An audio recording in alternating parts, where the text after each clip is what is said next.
Fala galera, sejam muito bem-vindos a esse projeto que está começando, podcast Papo Letrado. É uma realização pessoal minha que eu estou começando aqui hoje.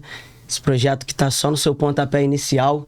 Um podcast que vai falar sobre desenvolvimento pessoal, finanças, empreendedorismo, alimentação, qualquer coisa que venha a agregar e somar na vida de alguém que quer crescer e se desenvolver. Hoje eu conto com a presença aqui do meu primeiro convidado, um brother meu de longa data, vai me ajudar a alavancar esse meu projeto aí. Mariano, obrigado, irmão, por estar aqui com a gente. Pô, uma honra estar aqui, cara, muito obrigado pelo convite. Meu nome é Mariano Teles, tô aqui tendo essa honra aí de estar batendo esse papo contigo pela primeira vez e conta comigo aí porque precisar nessa tua nova caminhada aí. Show de bola, irmão. Obrigado mais uma vez. Vamos fazer uma rápida apresentação. Se Deus quiser, a gente vai estar junto aí durante bastante tempo. Então, tem que conhecer um pouquinho, né? Meu nome é Rafael, sou formado na EFON. Basicamente é um setor que dá suporte à indústria de óleo e gás, exploração de petróleo.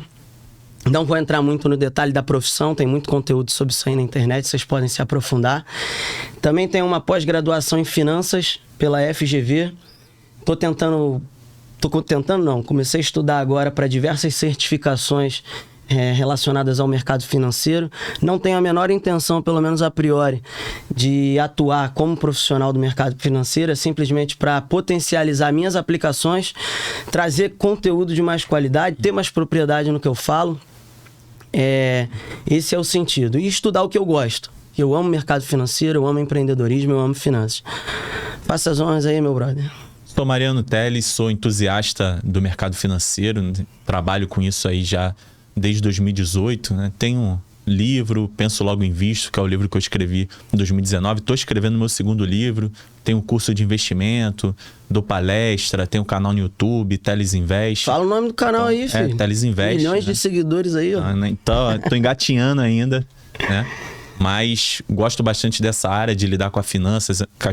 É um problema latente, né, aqui no Brasil, né? As pessoas, grande maioria da população endividada, né? Não tem uma cultura de poupar, de investir, diferente de outros países mais desenvolvidos. Então, é uma área que eu gosto bastante aí de trabalhar e ver a evolução das pessoas, né? Ver a transformação que a gente causa ali, passando conhecimento, né?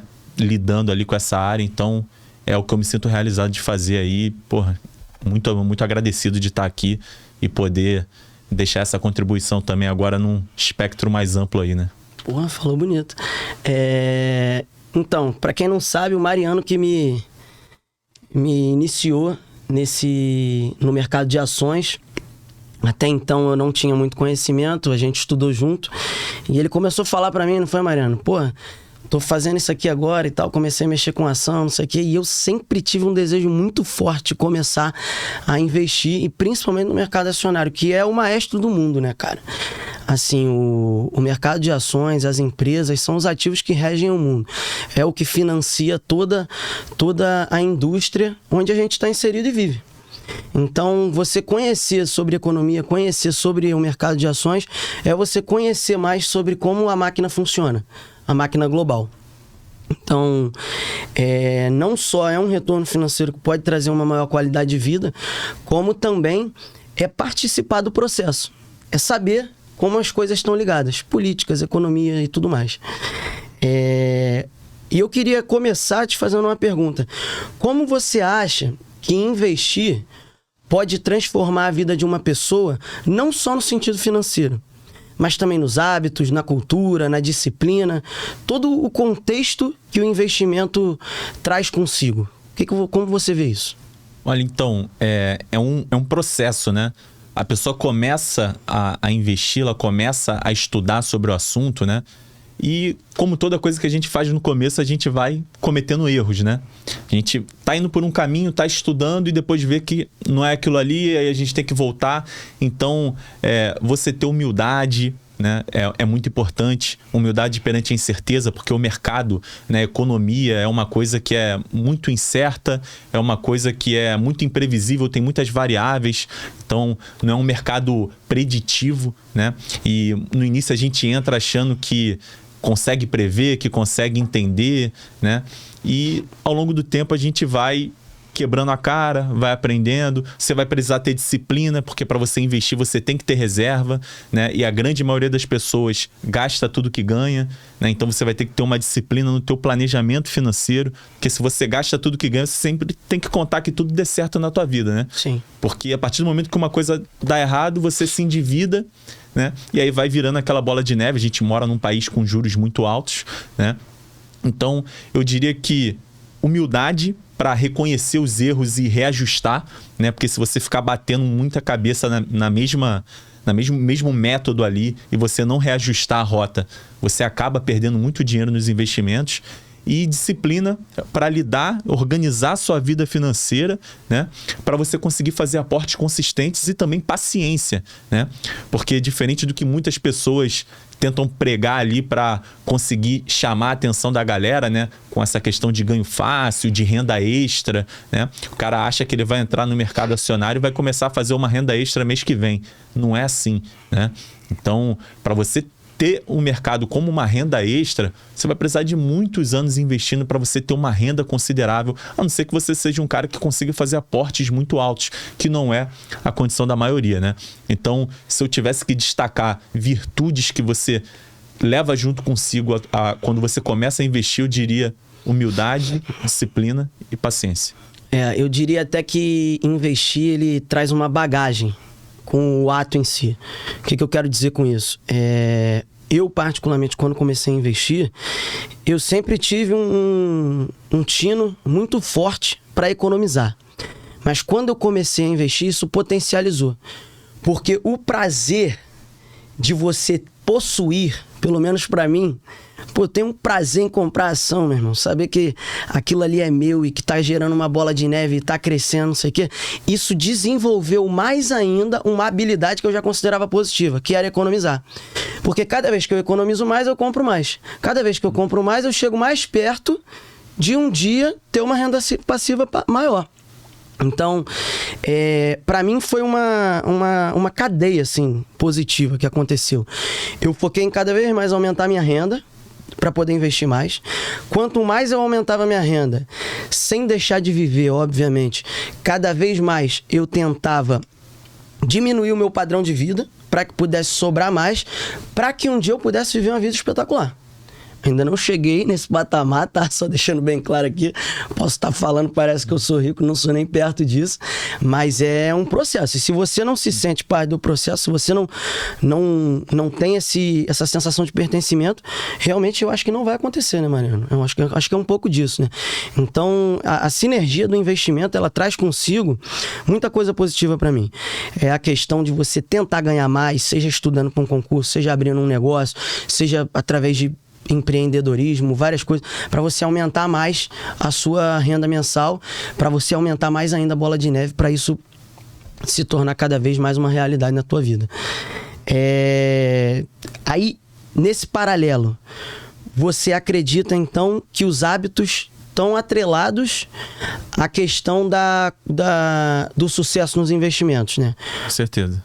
O cara tem que ter um hábito ali de quais hábitos você destacaria? Então, a gente precisa... Só complementando, desculpa te interromper. Sim. Você acha que isso é ensinável? Uma pessoa totalmente contrária a investir. Você acha que isso é ensinável ou você acha que essa pessoa ela já tem que ter uma predisposição? Então, é completamente ensinável.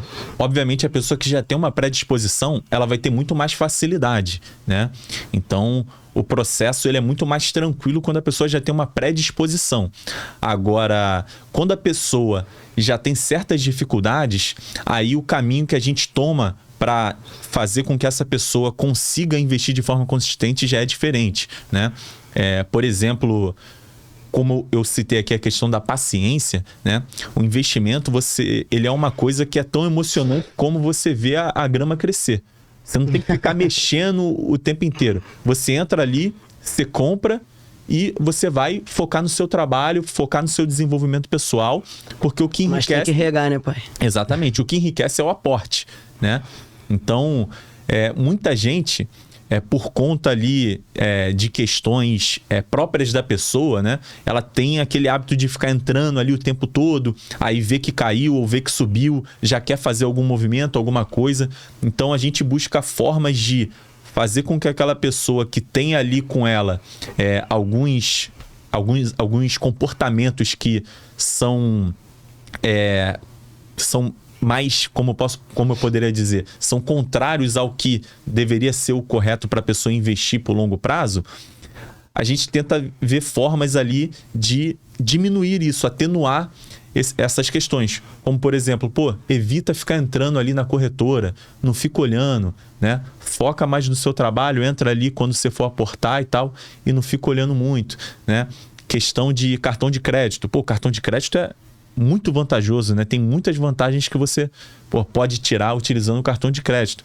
Mas tem gente que tem problema com o cartão de crédito. Que não quer usa usar, da forma correta. que quer usar como uma extensão da renda. E aí você vê uma questão que é benéfica, né? O cartão de crédito tem diversos benefícios, né? Mas a pessoa que ainda não está conseguindo utilizar direito, talvez para essa pessoa, num primeiro momento, seja o ideal ela ficar um pouco sem utilizar, ter ali um período ali de aporte consistente e criar certas limitações ali para que ela possa fazer as coisas de forma gradual. A pessoa que é consciente, que sabe o que está fazendo, para mim o cartão de crédito é só vantagem. Eu compro tudo no crédito. Eu tenho 100% o controle dos meus gastos em apenas uma fatura. Sim. Gastei tudo no mês passado. Quanto que veio minha fatura? É X. Eu sei exatamente quanto que eu gastei. Eu posso ter acesso à sala VIP, dependendo da sua relação com o seu banco. Muitas vezes você nem paga anuidade por isso nem nada. Exatamente. Você tem ganhos extras com milhas, seja se você quiser usar com viagem, seja se você quiser vendê-las. E assim, pra mim é só vantagem. Agora é aquilo. Você precisa ter o comportamento correto. Não adianta você ter uma senhora ferramenta na mão e usar a Deus dará, né? Sim. Usar da forma incorreta. Não. Eu ganho 5 mil, mas meu cartão de crédito tem 3 mil de limite. Eu ganho 8, então. Parabéns, irmão. Você tá em primeiro lugar aí na corrida dos ratos, vai viver sua vida toda correndo atrás do seu próprio rabo, né? É exatamente essa questão, né? Então, eu acho que quando a gente fala de uma reeducação financeira para a pessoa começar a investir, a gente não pode criar um método e querer aplicar esse método para qualquer pessoa. A gente tem que olhar ali as particularidades de cada um, entender aquela pessoa para depois a gente poder passar um direcionamento mais individualizado. Eu acho que isso é muito importante. Porque se a gente tenta aplicar a mesma coisa que dá certo para uma pessoa, para várias pessoas que têm comportamentos diferentes, questões diferentes, não dá certo para todo mundo. E cada um recebe a mensagem de uma maneira, né, cara? É impressionante como é que tem gente que você fala a mesma frase para uma pessoa e fala a mesma frase para outra. Uma pessoa abre a cabeça dela, ela fica lúcida em relação àquele assunto. A outra pessoa, ela acha que você tá ofendendo ela, achando que você tá chamando ela de mão de vaga ou qualquer coisa do tipo. Exatamente. Quando sua intenção é só ajudar. Nessa linha de disciplina, paciência infinita. Porque demora. Demora muito. Se você quiser fazer do jeito certo, o Warren Buffett já falava, né? Ficar rico devagar é muito fácil. Agora, ficar rico rápido são pouquíssimos. Né? São aleatoriedades da vida que vão acontecer para fazer aquilo acontecer. Mas nessa linha de paciência e disciplina, eu queria perguntar hoje, qual é o seu método de aplicação em relação à renda variável? Você vende, você não vende, você é sócio vitalício?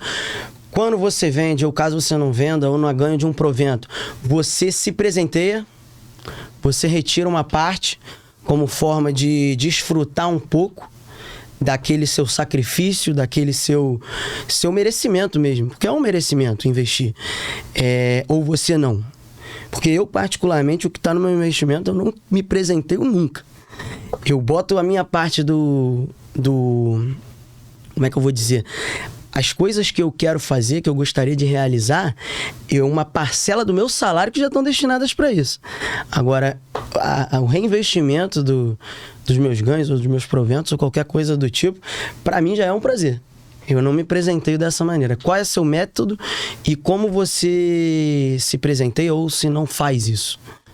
Então, desde o início, quando eu comecei a investir, eu já criei metas, mas metas em relação ao patrimônio. né, de certas coisas na minha vida, né? Porque... Você até estipulou chegar em 1 milhão, não foi em quantos meses? Sim, exatamente. Só que o que acontece? Eu coloquei metas ali, eu tinha um estilo de vida, né? E a partir do momento que eu ia atingindo certas metas, eu ia dando um upgrade, né? Porque o que acontece? Eu comecei investindo de várias formas diferentes, né? Certo. Ao longo do caminho, por exemplo, quando você começa a pesquisar sobre o mercado financeiro, eu, quando comecei a pesquisar sobre isso sem conhecimento nenhum na época, a primeira coisa que a gente vê, né, que é o que está mais latente ali, ganho diário, day trade, né? A galera... riqueza fácil, né? É o que mais tem, né? Eu vejo isso de uma forma como o mercado se adaptando àquilo que as pessoas querem ouvir, né? Porque o capitalismo é isso, né? É você atender uma demanda da sociedade. Só que quando a demanda que a sociedade quer, o que as pessoas querem ouvir, é uma coisa que não existe, só os mentirosos vão conseguir se beneficiar, atender aquilo que você quer, né? E a pessoa quer entrar no mercado financeiro para quê? Para ganhar dinheiro rápido, né? Com day trade, para começar a fazer uma renda extra, comece a fazer uma renda extra aqui de R$100 por dia e tal, day trade. São as coisas que chamam mais atenção. Então, existe um marketing muito agressivo no mercado financeiro voltado para isso. Então, quando eu conheci o mercado financeiro, eu fui muito nessa área. Aí eu comecei muito a ficar analisando gráfico, day trade, eu acreditava muito nisso, né? E aí, obviamente, fui quebrando a cara com o tempo, né? E aí vem da questão da humildade, né? Porque eu tinha lido livros de análise técnica, de análise gráfica, acreditava naquilo ali, né? E eu tive que entender que aquilo ali não era o caminho correto, né? Você estava financiando alguém. Exatamente. Você estava financiando a riqueza de alguém. Exatamente. E a pessoa que estava te vendendo aquela falsa ideia estava postando coisas de luxo, maravilhosamente encantadoras, que você falava, ela é uma pessoa de sucesso. E não é. Sim. Ele é um 7-1 ali que tá conseguindo passar a mensagem dele, porque tem, infelizmente, uma massa ignorante que acredita na mensagem dele, né? Exatamente. E aí eu fui para essa linha, né? Aí, depois de um tempo que eu vi que não era assim, comecei a ver... Não, calma aí, deixa eu olhar os caras que já investem há 30, 40 anos, quais são os principais investidores. Aí eu conheci o Warren Buffett, né? Aqui no Brasil tem o Luiz Alves Paz de Barros, tem o Barsi, né? E aí eu comecei a ver o que esses caras escreveram, né? E tal. Comecei a ler, aí eu conheci, né, o investimento, né, a análise de empresas de uma forma mais... sólida. Técnica, né? Que é a análise fundamentalista ali, que é você entender sobre questões contábeis, né? Você olhar indicadores, olhar balanço patrimonial, demonstração de resultado de exercício, fluxo de caixa. Você entender que uma empresa não é o que está dizendo ali no gráfico, né? O gráfico, ele mostra o comportamento do preço que aconteceu no passado, né? Só que não existe nenhuma relação entre o que aconteceu no passado com o que vai acontecer no futuro, entendeu? E não tem como você prever o que... Você não sabe quantas garrafas de Coca-Cola a Coca-Cola vai vender até o final do ano. Você não tem como saber isso, né? Você não tem como saber o que pode acontecer na empresa. Você tem como estimar pelo histórico. Você tem como... Pode vir o Covid. Exatamente. Derrubar a logística do mundo. Exato. E as garrafas não chegam. Exatamente. E aí, muitas vezes, você deixa de fazer a compra, fica com um aumento de custo absurdo, porque teu estoque sobe lá em cima. Sim. O preço de armazenagem disso aí é um absurdo. Passivo trabalhista ali que você tem que arcar. Exatamente. Então, tem um monte de questões, né? Mas empresas sólidas, com caixa para enfrentar tempos de crise, é certo que no longo prazo elas tendem a se ajeitar, a resolver pequenas crises e continuar dando lucro da forma que... como elas sempre fizeram, né? Exatamente. E no final, investir é você identificar esses padrões. Olha, empresas que têm essas características tendem a ser bons investimentos. Então, eu vou montar minha carteira com empresas com essas características. Crescimento sustentável, dívida equilibrada, né? Você vai buscar esse tipo de vantagens competitivas dentro do setor, líder no segmento, você vai montar uma carteira com empresas com essas características, você vai diversificar, porque você não vai acertar tudo, né? Que é um mercado que não é previsível, mas você coloca as chances ao seu favor quando você analisa da maneira correta, né? E a questão que você perguntou de como eu me presenteio, eu coloco metas de valores. Minha primeira meta quando eu comecei a investir era, quando eu bater 50 mil reais investido, eu vou parar de andar de ônibus. Porque eu odiava andar de ônibus, cara. Na época que eu comecei a investir, eu morava no Maranhão. Cara, 7 da manhã, já tava um sol de 40 graus, ônibus lotado. Cara, era muito ruim. Eu com a roupa Mas metrô não, né? Metrô tem lugar que é bom. Não, metrô é bom. Só que no Maranhão não tem, né? Eu morava em São Luís do Maranhão, se perguntar o que é metrô, o pessoal pergunta se é de comer, né, cara? Não tem isso. Mas... a questão do ônibus, cara, 7 da manhã, um calor de 40 graus, eu com aquela roupa do trabalho, porra, quente pra caramba. Então, eu detestava andar de ônibus. Aí, quando eu bati 50 mil investido, foi em 2019, nunca mais andei de ônibus. E aí, fui colocando outras metas, né? 100 mil eu vou fazer tal coisa, fazer uma viagem e tal. Eu coloco assim por metas. Agora, dividendo, essas coisas eu não mexo também, mas eu coloco metas em relação ao patrimônio. É muito importante também a pessoa... viver um pouco desse fruto desse sacrifício, porque senão perde sentido, né? O cara tá investindo ali adoidado numa sequência de economia absurda, mas não desfruta. Tá esperando bater 55 anos, que é aquele cálculo, né? Invista 500 reais por 30 anos para ter 2 milhões. Aí o cara vai ficar dos 20 até os 55 sem viver nada. 55 para viver, já tá numa situação, de repente, debilitado fisicamente ou qualquer coisa do tipo. Tem que achar um equilíbrio. Então você tem que achar um equilíbrio. Eu também sou dessa linha aí. Agora, voltando para essa questão da riqueza fácil, cara, eu queria explorar um pouquinho mais esse tema pelo seguinte fato.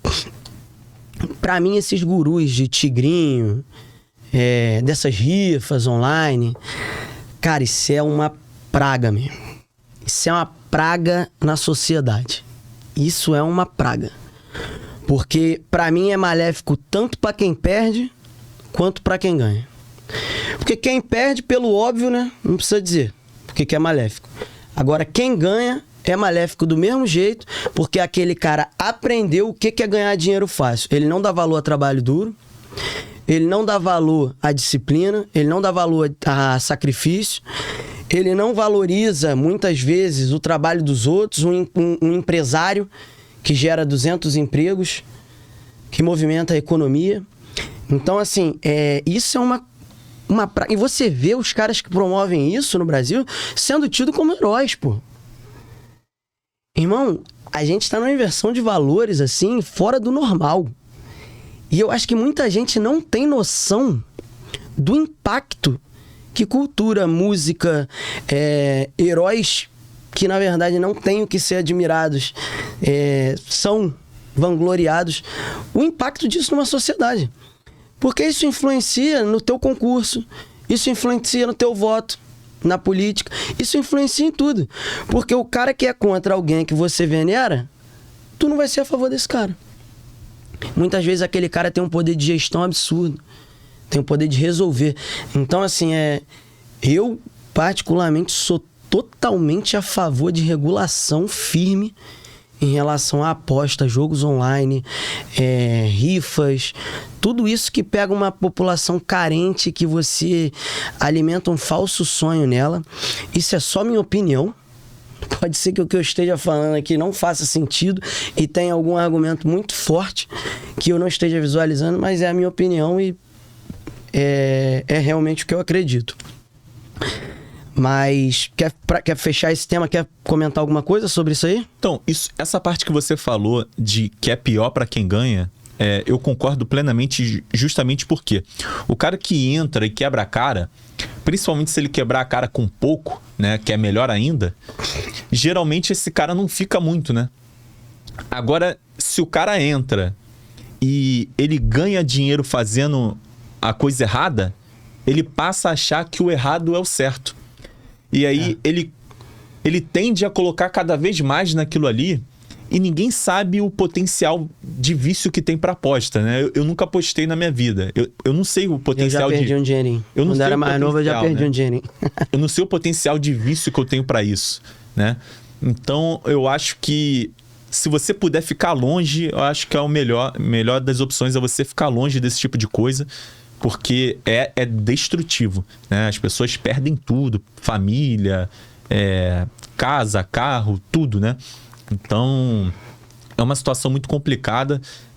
Dados recentes aí do Bolsa Família, não vou lembrar de cabeça aqui agora, mas que eu vi uma isso aí. parcela imensa, meu irmão, do Bolsa Família estava indo para jogos. Ou seja, você está financiando Lamborghinis, casas de luxo aí, e o programa social perdeu o sentido completamente. Sim. É um desserviço. Um programa total. social que é provado e que eu sou totalmente a favor, que é o Bolsa Família. Não é porque é o Bolsa Família, porque foi governo X ou Y que fez, eu não quero entrar nesse mérito. Mas a distribuição de renda, ela pelo menos a nível de miséria tem que existir. Existe a classe média baixa que de repente ela tá no limiar ali para subir de classe ou não. Mas a galera que tá na miséria, essa galera precisa de suporte urgente para ontem, para não morrer, pô. Entendeu? É o mínimo. Então, um programa de distribuição de renda precisa existir. Agora, um programa ele é medido pela quantidade de pessoas que saem dele. Exatamente, é isso. Lá no meu trabalho, eu tava conversando com uma pessoa de fora que mora na Polônia, que trabalha comigo lá, e ele falou sobre o nível de regras que existem do programa de distribuição de renda lá na Polônia. Você ganha o programa, você primeiramente tem que estar empregado. É um requisito mínimo. Segundo, se você ficar desempregado, você tem 3, 4 meses para arrumar outro emprego. Senão você perde o programa de novo. Aí eu já sou até 2 pesos, 2 medidas. Tem que ver se a pessoa realmente teve oportunidade. As oportunidades na Polônia de emprego devem ser infinitamente maiores do que pra gente. Mas tem que ser temporário. Exato, não exato. Dá pra, a pessoa tá 10 anos recebendo. Não dá pra cada pequeno argumentozinho que incentive a miséria. Toma dinheiro, toma dinheiro, toma dinheiro, toma dinheiro. Você tá incentivando a miséria. Sim. Então, é realmente complicado. Agora, mudando um pouquinho de assunto, você já está nesse ramo aí bastante tempo, orientando a galera como investir e tudo mais. Você tem mais contato com o público, de repente, nas redes sociais. A gente está numa época em que as redes sociais estão tomando conta de uma maneira devastadora. Devastadora. A verdade virou relativa. O que uma pessoa se resume a uma foto. Tem gente milionária aí que não tem nem Instagram, tem gente totalmente pobre que tá... Como você vê o impacto na saúde mental da população desses estímulos, dessa comparação excessiva promovida pelas redes sociais?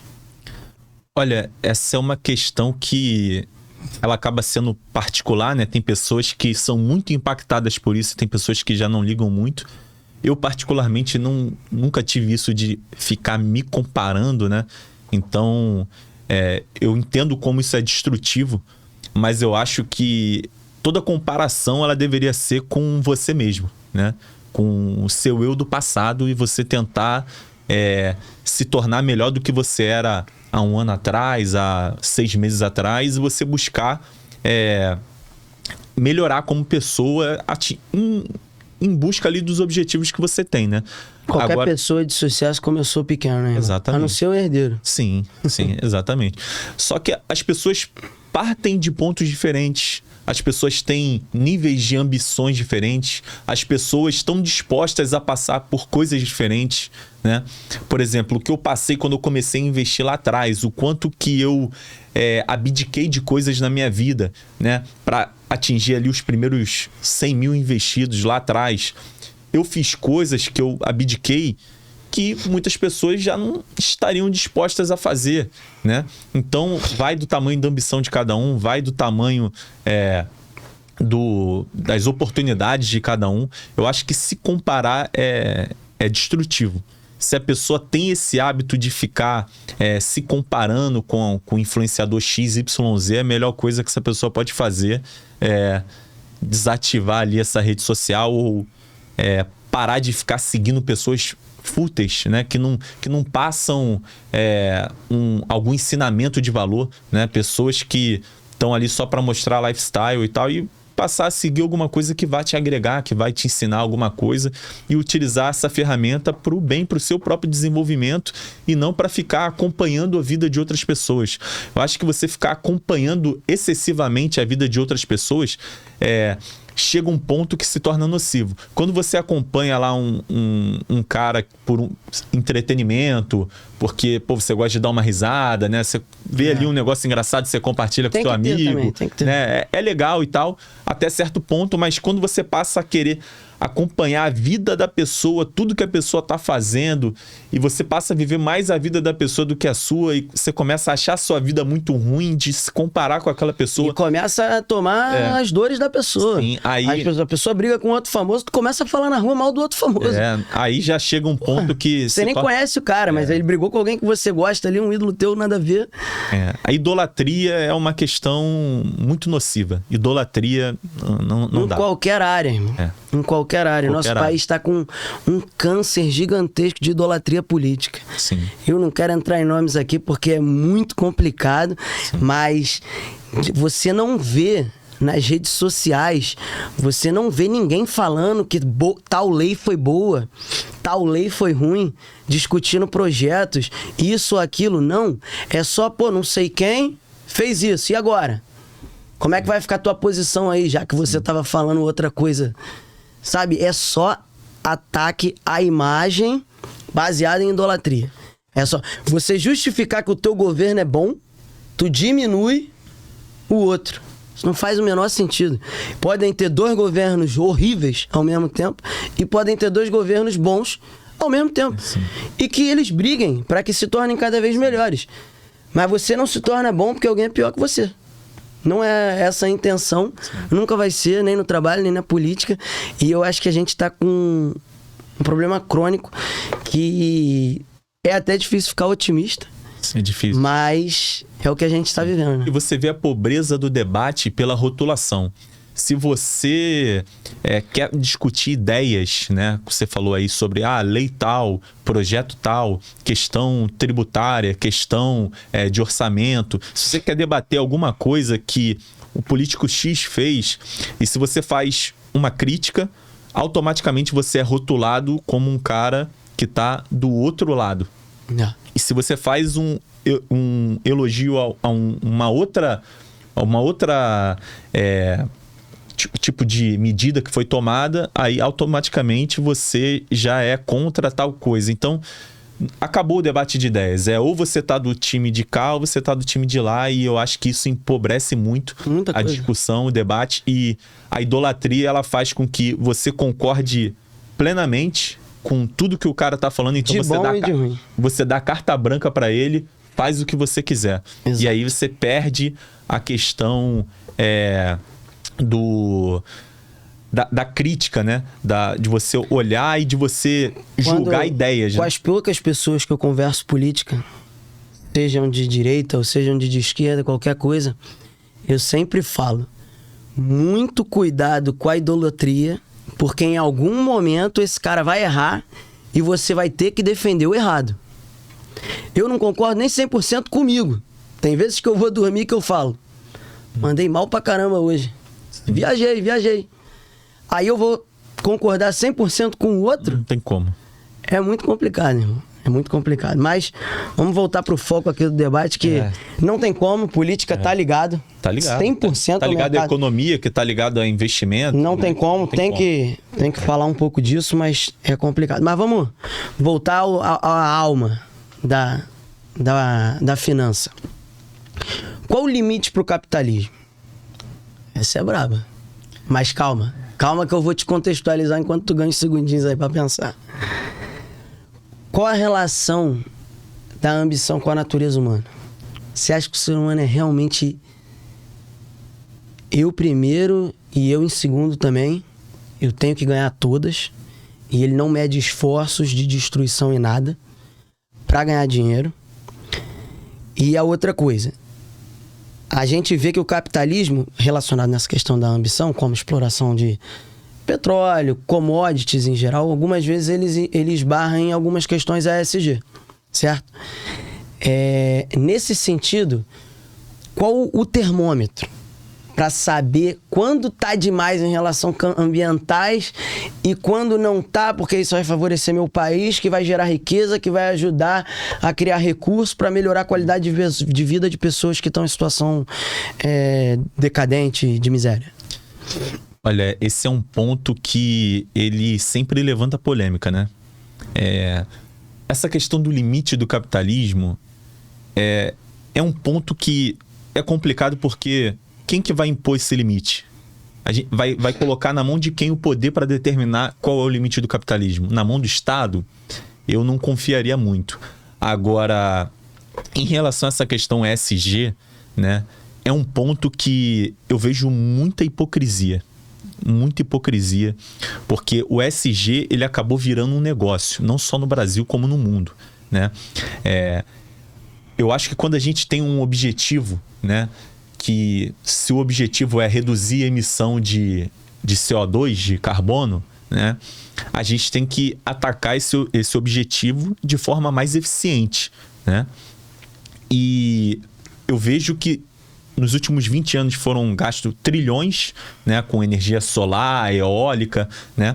Só que quando você pede para ver o número disso daí, você vê que o resultado é absurdamente pequeno.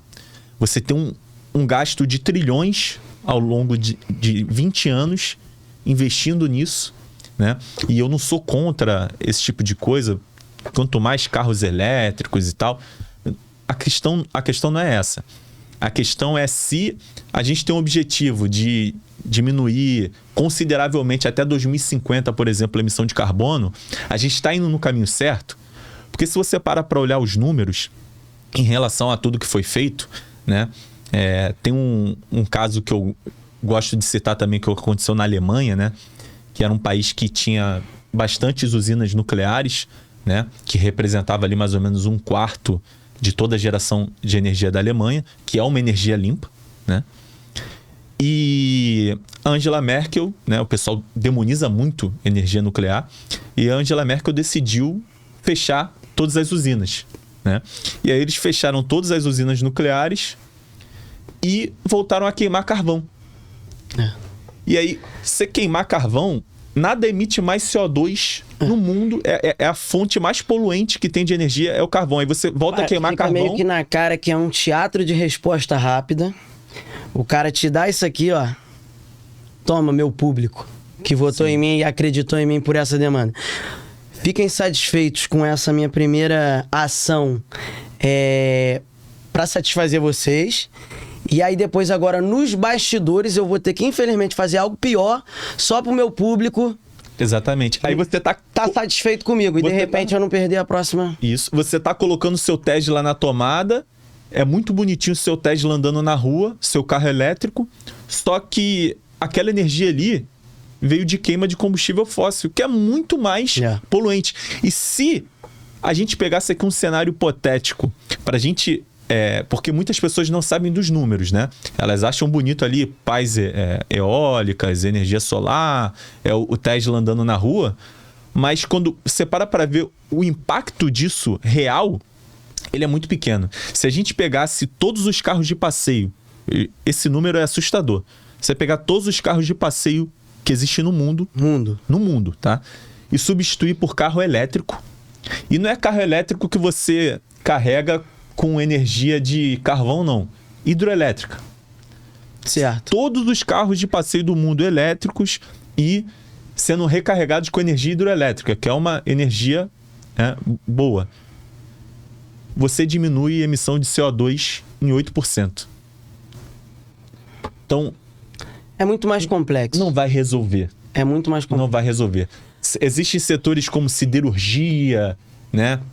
Que é responsável por mais de 30%, né, da emissão de CO2, né? Existem outros veículos que também emitem CO2 que você não consegue substituir, caminhão, navio, avião. Porque eu confesso que não sou 100% antenado no assunto para dar uma opinião concisa, mas independente, deixo aqui minha licença para se eu tiver errado, mas independente se vai resolver ou se não vai resolver, vem de uma ideia bonita. Vem de uma ideia bonita. Então, você tá fazendo o bem, e além de fazer o bem, tem a questão também que muitas vezes compensa no bolso, né?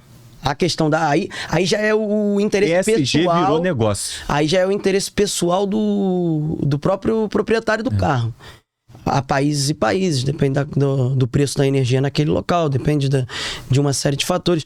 Mas, muitas vezes, dependendo do trajeto da pessoa, porque tem carro que só é elétrico até certa quantidade de km, depois ele vira híbrido.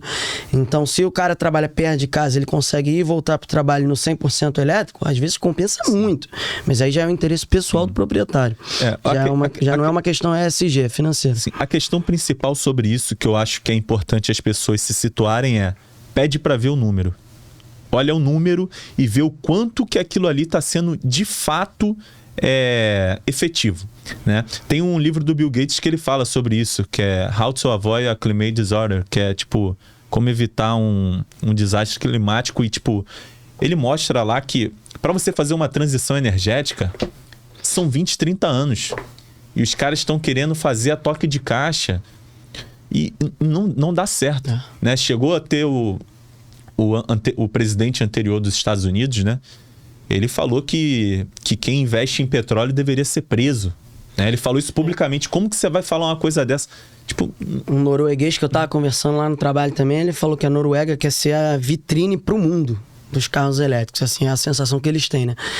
Então, você é quase obrigado a ter hoje em dia lá um carro elétrico. O valor dos impostos e taxas em cima dos carros a combustão estão bizarros. Sim. Bizarros.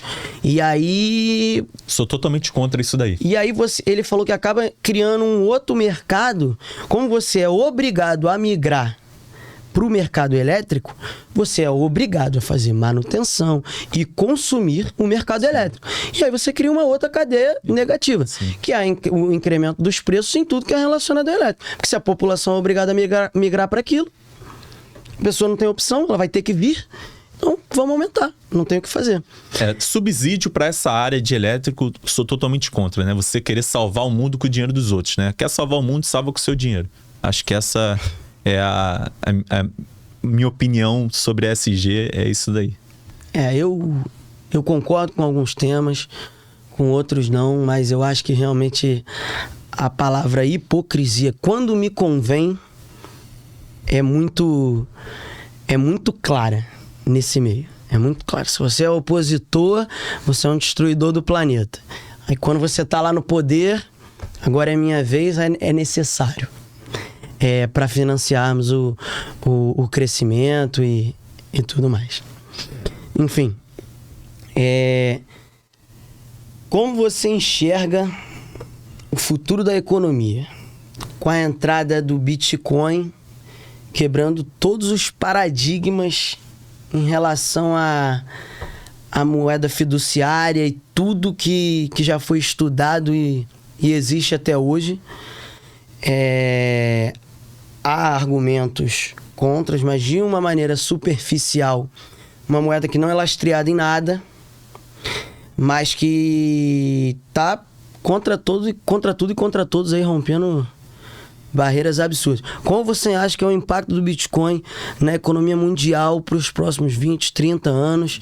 Você acredita no projeto? Como você vê o futuro da economia mundial? Então, quando a gente fala de lastro, primeiramente, né, não existe mais lastro, né, em moeda nenhuma. Porque se a gente pega o dinheiro como era anteriormente, né, você pegava ali... Ouro era dinheiro, né? Ouro era dinheiro, metais preciosos, prata, isso era dinheiro. Os bancos antigos, você pegava a sua reserva ali de ouro, de metais preciosos, você ia até o banco, depositava esse dinheiro lá e você pegava recibos, né? E esses recibos faziam referência ao quê? Aquela quantidade de metais que você tinha naquele banco, né? Só que com o tempo as pessoas começaram a transacionar muito mais esses recibos do que esses metais, porque é comodidade, né? E aí isso foi evoluindo para cédulas que a gente conhece e tal. Só que, ao longo do tempo, os governos foram gastando muito. E antes, para você poder... Até que chegou ao ponto de existir margem de lastro, né? Um banco, ele transaciona 10 bi, mas em caixa ele só tem 2 bi. Exatamente. Porque ele conta com a utopia, que na verdade é uma realidade... Que as pessoas não vão sacar tudo que ninguém ao vai mesmo tempo. sacar 10 bi ao mesmo tempo. Ninguém vai sacar 10 bi ao mesmo tempo. Se um dia acontecer... Deus me livre e guarde, tomara que eu tenha pouco lá. Essa é a questão. Mas tudo começa... Os bancos, eles tomam esse tipo de atitude com endosso do governo, né? Claro. Então, os governos, eles começaram a gastar muito mais do que eles tinham, né? Porque antes, para você... para um banco poder emitir cédulas, né? Porque o mercado, ele era assim, né? Você tinha vários bancos, os bancos que tinham credibilidade, né? Você tinha lá o JP Morgan e ele emitia lá e você acreditava que aquele dinheiro tinha lá no banco. E tinha aqueles bancos, sim, que emitiam cédula sem ter o correspondente ali no cofre. Sim. E quando era descoberto, o banco quebrava, não era uma grande crise, quebrava ali isoladamente.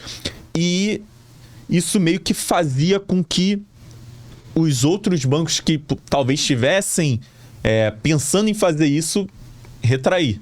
Né? Então o mercado, ele se regulava. Aí a partir do momento que os governos começam a gastar muito, né? Começam a sair do padrão, do padrão... última moeda que manteve esse padrão, o dólar-ouro, foi os Estados Unidos. Né? Toda moeda, ela tinha um lastro, só que ao longo do tempo esses lastros foram se perdendo, né?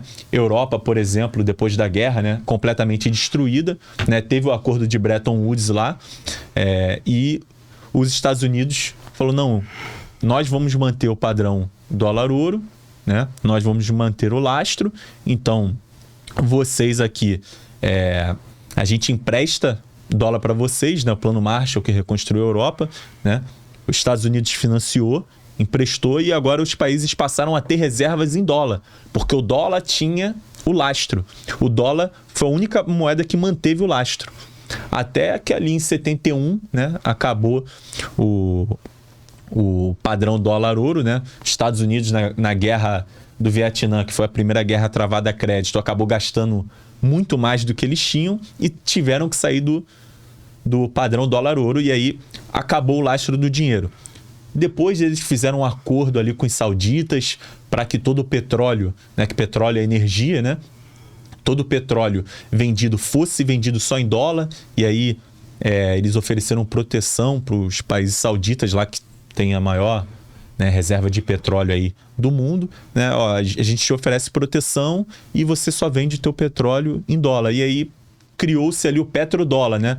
O dólar meio que deixou de ser uma moeda lastreada no ouro e passou a ser uma moeda lastreada em petróleo. Só que ao longo do tempo isso meio que foi se perdendo. Já tem países que estão comprando petróleo em outra moeda, e o lastro do dólar hoje é mais militar do que qualquer outra coisa. E tanto que os Estados Unidos na pandemia, né, imprimiu absurdo de dinheiro, né?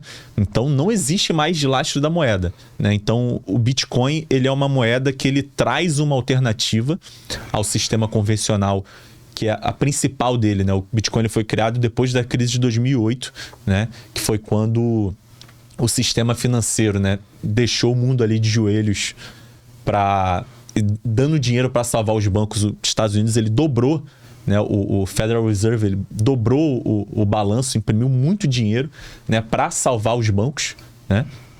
E aí você imprime dinheiro, você aumenta a quantidade de dinheiro em circulação na economia, né, e você desvaloriza o dinheiro de todo mundo. Obviamente, né? O poder de compra... Você desvaloriza o dinheiro de todo mundo. Aí literalmente aquilo que falam que não existe. Você compara uma ação com uma casa. A sua casa não vale 1 milhão, no dia seguinte vale 350, no dia seguinte vale 2 milhões. Nessa época aconteceu, né? Com a galera, com os Estados Unidos dobrando o dinheiro imediatamente para salvar o mundo ali. Uma casa de 1 milhão veio para 500 mil em pouco tempo. É porque nessa época teve um incentivo muito grande para as pessoas se endividarem em comprar casa, né? Então criou-se uma bolha imobiliária. Quando essa bolha estourou, né, e as hipotecas não foram honradas, né, muitos bancos que estavam lotados de hipotecas, porque as pessoas não vão deixar de pagar a hipoteca, né, e tal. E aí acabou que estourou a crise, né? O governo americano injetou dinheiro pra caramba na economia para dar para os bancos, e o Bitcoin ele entra como uma alternativa a isso, né? Você acredita num Bitcoin no futuro sendo transacionado rotineiramente, ou você acredita nele mais como reserva de valor? Mais como reserva de valor. Eu acredito nele mais como reserva de valor, como uma espécie de ouro digital, né? Então, eu acredito mais como reserva de valor, porque mesmo o ouro sendo uma reserva de valor, ele não é fácil de você ser transportado. Claro. Né? Então, imagina você tentar sair com ouro da Venezuela ou de um país em guerra, você não vai conseguir sair com ouro físico, né? Agora com o teu... Ainda mais aqui no Rio, né, irmão? Agora com cripto, né? Se você tiver uma memória boa, você grava ali as 12 palavras na sua cabeça, você vai para qualquer lugar... Não tem como inflacionar o seu dinheiro. Atravessa o mundo, sabe quanto Deus você tem dinheiro no teu bolso ali. Sim. E se você perder o pendrive, você pode fazer comprar um novo e com as 12 palavras trazer de volta você aquele... Você pode memorizar as 12 palavras e não ter... Trazer de volta aquele montante ali. Então, tem várias vantagens ali, né? Tanto em relação à privacidade também, né? Questões, por exemplo, né? Se você... não quiser deixar nada para ninguém, um exemplo, né? Existem casos assim, né? Sim. Que o cara, minha família não me honrou, eu não quero deixar patrimônio para ninguém. Se você quiser levar com você pro caixão, você leva. Entendeu? Então, é meio que uma forma de propriedade privada. Pô, faz o bem, né, irmão? Deixa pra alguém que já foi injustiçado pela vida, mas que não te fez mal. Exatamente. Deixa pra um terceiro que foi injustiçado. Exatamente. Você pode deixar pra quem você quiser. Agora, se o teu dinheiro estiver no meio tradicional, as pessoas que têm direito legal vão ter direito e você não pode fazer nada sobre isso. Agora, Isso tocou num ponto interessante, a questão da herança do Bitcoin, ela é muito forte também como reforço de tese, né? Porque, por exemplo, uma pessoa que investe nos Estados Unidos, se eu não me engano, até $60 mil, você tem uma certa isenção, mas mais que isso, é 50% o imposto soberano. Ele é gradual, ele vai aumentando gradualmente. Aí você abre holding, você faz seguro de vida para compensar, você paga R$30, R$100 por mês para compensar a perda que tu vai ter, mas o Bitcoin não. Você tem tuas 12 palavras ali, tu virou pro seu filho e falou, filhão, grava essas 12 palavras aqui pra você, quando tiver mais na frente aí, trilhar um caminho maneiro, porque papai pode não estar aqui pra sempre. Tá lá. O imposto sobre herança, até então, pelo menos até onde eu saiba, na hora do saque não vai ter essa investigação aí, né? Sim. É a propriedade privada no seu mais puro significado, né? Porque tudo que a gente tem hoje aqui, você tem seu carro. Se você não pagar o imposto sobre o carro, o Estado pode tomar o seu carro. A casa, se você não pagar o imposto, podem tomar a sua casa. Sim. Agora, o Bitcoin, ele é uma propriedade que é sua e ninguém tira de você. Não taxável.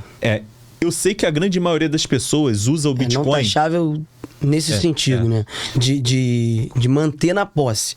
Mas já existem milhares de regulações sendo discutidas aí em relação a transações e tudo mais. Mariano, para fechar, a gente tá com pouco tempo agora. Brasil e Estados Unidos. Sei que você investe nos dois lugares, eu também. Principais desafio, resuminho, de bate-pronto. Próximos anos para os Estados Unidos, principais desafios, próximos anos, curto, médio e longo prazo para o Brasil, que você acha? Olha, nesses dois mercados aí. Para o Brasil, o principal desafio, sem dúvida, é a questão fiscal, né? Porque a gente tem um cenário fiscal bem desafiador, porque essa questão do gasto público, né? Ela está diretamente correlacionada com juros, com dólar e com inflação, né? E isso está diretamente correlacionado com o mercado financeiro. Porque se você tem uma dívida pública que ela vai subindo sem controle, a partir do momento que essa dívida pública vai subindo, né? Você tem o credor, né, que coloca o dinheiro ali né, que está comprando um título público, você comprar um título do Tesouro, você está financiando a dívida pública, financiando o governo, o credor estrangeiro, ele vai olhar e vai falar, olha, essa dívida está indo por um caminho que não está sustentável, vou ter que tirar meu dinheiro daqui. Ele vende reais e compra dólar, ele tira o dinheiro do Brasil. Perfeito. A partir do momento que ele faz isso, o dólar sobe. Claro. Se o dólar sobe, tudo que a gente consome aqui é dolarizado. Tem insumos em dólar, né? Combustível é dólar, tudo é dólar. Claro. Né? Então, o preço de tudo vai subir. Totalmente relacionado. O preço de tudo vai subir. O preço de tudo vai subir, o que eles vão tentar fazer? Aumentar juros. Eles aumentam juros para tentar... fortalecer a moeda. Vão fortalecer a moeda, diminuir a atividade econômica. Diminuir o consumo. Né? Tornar mais atrativo para o cara trazer o dinheiro para cá de novo, porque agora tá pagando mais. Justamente. Né? Só que quando você aumenta o juros... Você precisa aumentar o retorno, porque o risco aqui tá um absurdo. Então você aumenta o retorno para o investidor internacional se sentir atraído para voltar para o Brasil. Só que aí você aumenta os juros e você tá aumentando também os juros da sua dívida que você tá pagando. Claro. Né? Se o governo tá aumentando juros, os juros da dívida dele vai aumentar ainda mais e chega um ponto que isso se torna insustentável. E aí uma questão básica para qualquer relação financeira é gastar menos do que você ganha. Tanto que tem país aí... Se você fizer o contrário...